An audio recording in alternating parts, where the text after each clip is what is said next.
Okay, this is the second video from the same location, because as I was waiting for my car to be finished, you know, they have free Wi-Fi inside the dealership. I like this dealership, and like I said, I had issues with some salespeople at the new one near my home, so I drove 15 kilometers here to do. This is where I bought the Jeep. This is where I sold the Hellcat. This is where I sold the Charger. I like these guys better, you know, even though it's a bit of a drive, but you know, you do it like once in 3 or 4 months for the service. And I just, because I bought it here, I'd like all the records to be in the same spot, you know. But anyway, one of the comments, I checked my YouTube channel as I was browsing internet there, watching some videos about accordions and cars and firearms and stuff like that. And I checked comments on my previous video, and one of the comments was gave me an idea for a video. The guy asked me if I noticed any changes in Canada since I arrived here in 1997. So I started actually typing the reply, but then I had so many things that I thought, you know what, it might make for a good video. And so I'm looking here on my computer. So as I was sitting there waiting for the car to come out, I came up with 20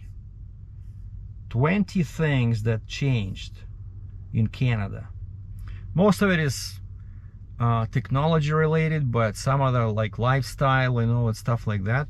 And so I thought it would be maybe interesting for viewers in other countries to see this. So I arrived in Canada on August 18th, 1997, and today is August 21st, 2023.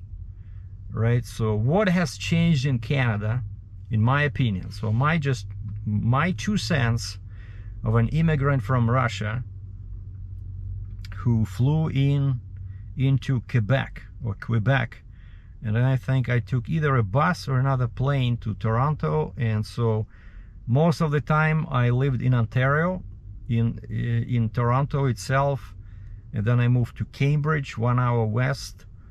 And then of course as a trucker I traveled all across Canada, all across US. So my opinions are not necessarily limited to one small geographical area in Canada, let's say Ontario. That's why I think this ideas, they're more justified since I had a chance to see the entire country of Canada. Well, except I've never been, up north there, like Yellowknife territories, stuff like that, like Northwest territories. But I've been all across, BC, Alberta, Saskatchewan, as far east as Newfoundland, of course, Nova Scotia, New Brunswick. I've been pretty much everywhere. Anyway, so 23 versus 97. Well, first off, of course, real estate prices. I find that on average they tripled. So if a small house back in the day you can have bought for 300,000, now it's over $1 million. Okay, that's number one. So real estate prices have tripled. Number two, diesel and gas prices have doubled.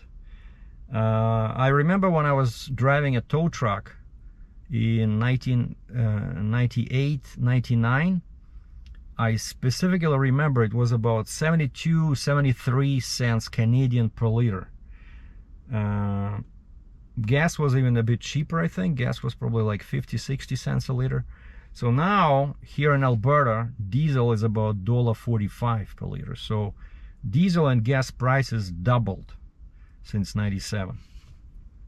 Number three, the big problem with cell phones back in the day was that in US it came earlier, but Canada, it was like 5 or even 7 years later than US where they stopped charging people for long distance. It was really frustrating when your phone was actually free, so to speak, based on the package, but they only give you so many long distance minutes, And so let's say I'm in Cambridge, I want to call Toronto, it's long distance, and you don't want to do that too often because long distance was very expensive, and forget even calling about other countries, And so that's what's changed now, that now, same as in the States, right?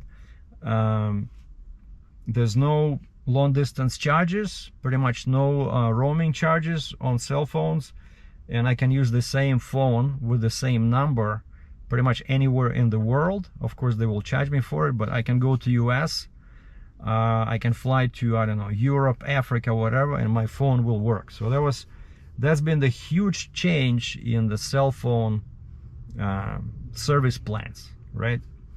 Number 4, Wi-Fi internet is everywhere, right? Before it was very scarce. Now every coffee shop, every restaurant, even here a dealership, it's all free Wi-Fi. Of course it's not secure, but if you just want to read some news or check your email quickly, it's cool. So Wi-Fi internet is everywhere. Even planes have Wi-Fi, but I tried to use it a couple of times when I was flying, didn't have any luck, So number 4, big thing with Wi-Fi, right? Number 5, most TV sets, TVs, nowadays smart TVs hook up to the internet, and many people no longer order cable TV, right? That's the big difference between 97 and now. Like for example, in my home, I don't have any subscriptions except I just watch everything internet based. Netflix, Amazon, right? And I think I have Paramount, but I don't have any cable, no cable. And my TV, of course, is a smart TV. It's hooked up to the internet and I can watch YouTube. That's a huge change in technology compared back to 97. Number 6, sizes of TV screens have doubled, right? I don't think back in 97 you can get a TV like 60, 70 inches across.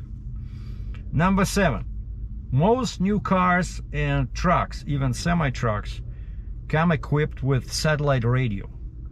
And I remember for me as a trucker, when this happened, it was really great because when you travel, let's say you drive from, I don't know, Pennsylvania to Washington State, and of course regular radio, you always have to change the frequency, right? Because the one station can only work, let's say, I don't know, 10-20 miles, 30 kilometers, 40 kilometers. But the huge difference that satellite radio brought is that you like one station, you listen to one station, even though you can cross the entire United States or Canada. Like for me, it was I was so happy about this.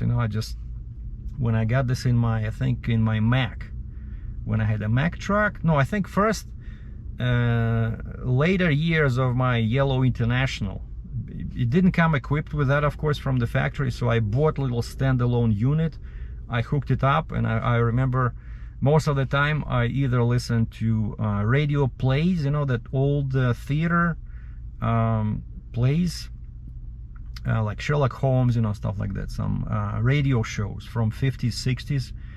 And then I would listen to stand-up comedy and of course news and music. It was a huge relief, the satellite radio, especially for people that have to be on the road for a long time. So this did not exist in 97. Number 8. So as cell phones became better and better, what I noticed is that compared to those old days, it's harder and harder to find payphones, right? You don't see them. Whereas before, you would have a bunch of like 4, 5, 6 payphone booths. Nowadays, first off, people don't carry cash. Many people don't carry cash. I know I don't. So you don't want to deal with quarters or, I don't know, $1, $2, whatever it costs now to make a call. And so Bell and Telus and all these local phone companies, they slowly start dismantling them to reduce, out calls and service and, repair, stuff like that. So you just don't see them anymore, And many places, they would give you they would allow you to make a free phone call, right? Like again, dealership here. But again, who's using landlines, And that's another one. Number 9 is that many people stopped ordering landline phones in their home. Let's say when they move. Before, right, the first thing you would do, you would call the phone company, and then the technician has to come out, and you have to wait for 2 weeks, and you have to be there at home for 8 hours, because you know they only give you like a window, 8 a.m. to 10 p.m., and you have to sit there like an idiot waiting for the technician. And then later they started doing this remotely, right? You just call them, they charge you a hookup fee, and again, like, and even landline phones for a long time, they still charge you long distance fees, right? So for, again, I'm in Cambridge, Ontario, I'm trying to call somebody in Toronto, they charge me a long distance, whereas on cell phones it was already discontinued. So it was a funny situation. I think I had I had like a landline in one of my apartments. So if I have to call long distance, I would pick up my cell phone. And so slowly and gradually landlines became useless. And so now most people, unlike what happened in '97, but most people nowadays don't bother with landlines in their homes. They just use cell phones, right? That's a big change, I think, right? And number 10, I don't know if you guys remember, but back in the day, what most cell phones could do was just texting. You either text or you call, right? To use email, you had to use a special app, and it's like tiny little letters. You could browse on the internet, use their own proprietary browser, and it was like super slow. It didn't work, you know. So nowadays, of course, all phones are internet connected. You can send and receive emails, you can browse, you can read news. So that's a huge change again. So basically all phones became internet devices.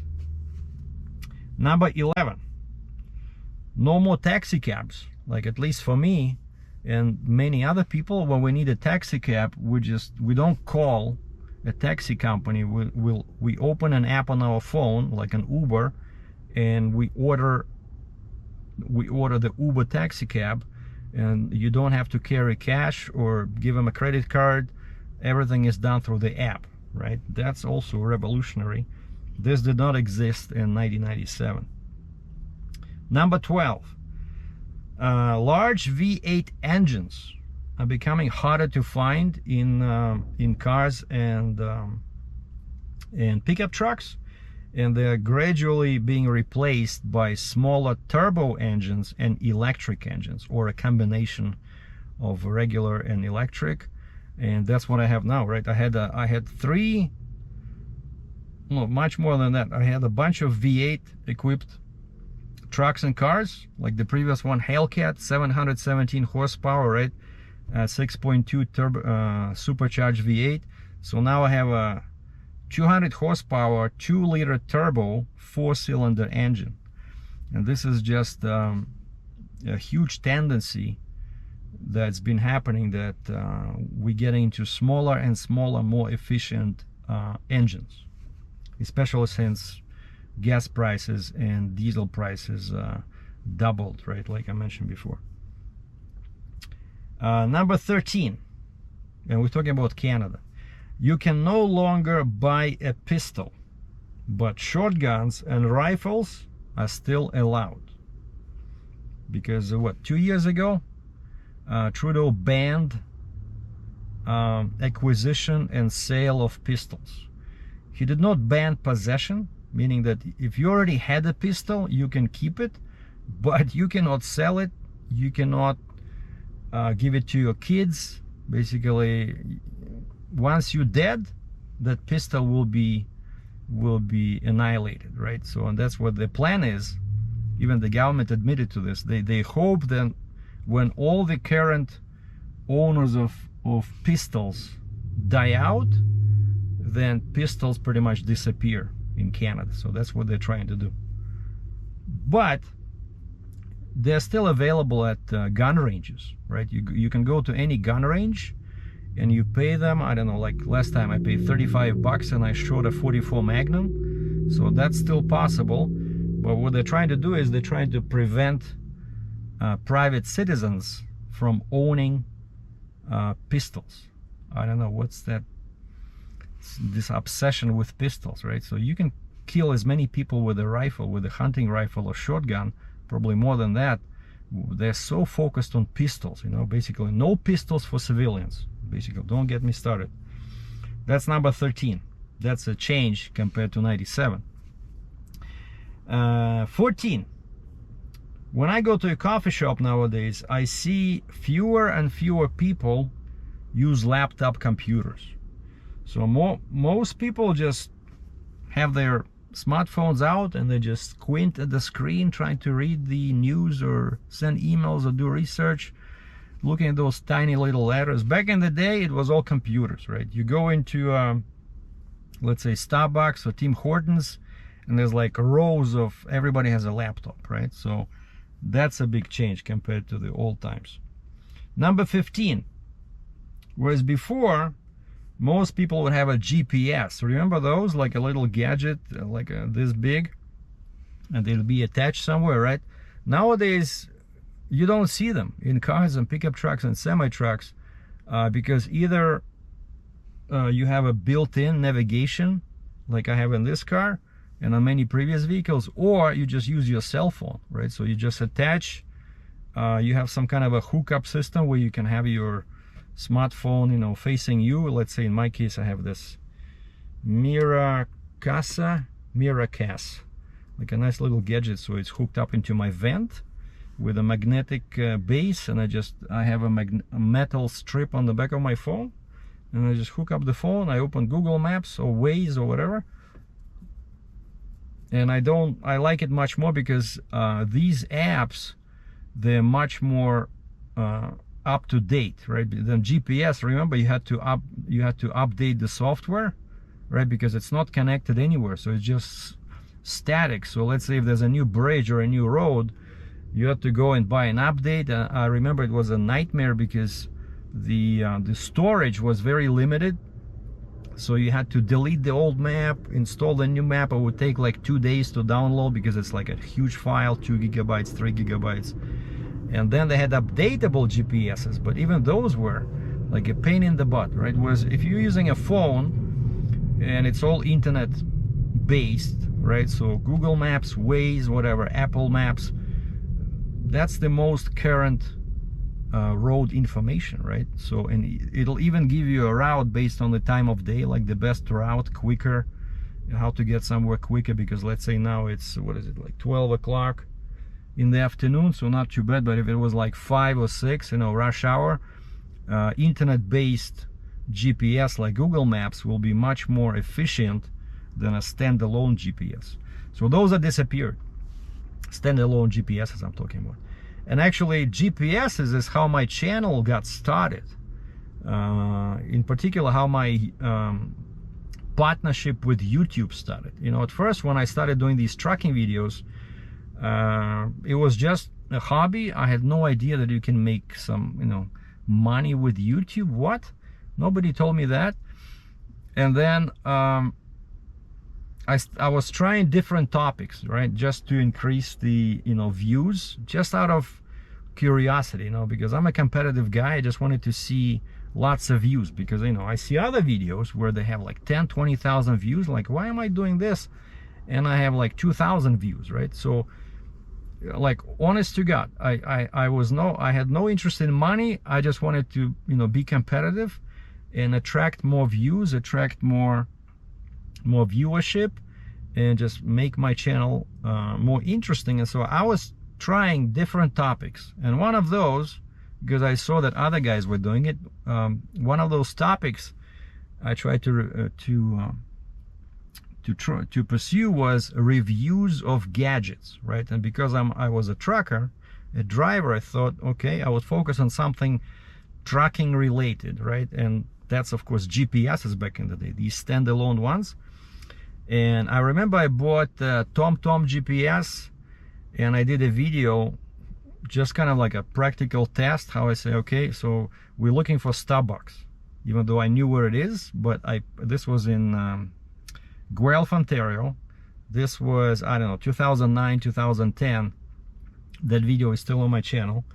And I just punch in, you know, Starbucks, and I just hold my camera, because back then it was legal, and I was showing what the GPS screen was saying and how it was talking to me. So that video all of a sudden, I think it got noticed by TomTom probably, or by some travel website, but all of a sudden that video got 20,000 views. You know, it was my most successful video compared to all others I uploaded by that time. And as soon as it reached 20,000 views, back then, that was the rule, that was the limit you needed for YouTube to offer you partnership. So you become what they call advertising partner. And so they send me an email: dear Mr. Dratchev, we invite you to become a partner. So you just click a couple of buttons, yes.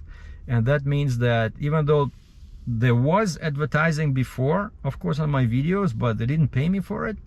And this was a super pleasant surprise. So they started paying me, right?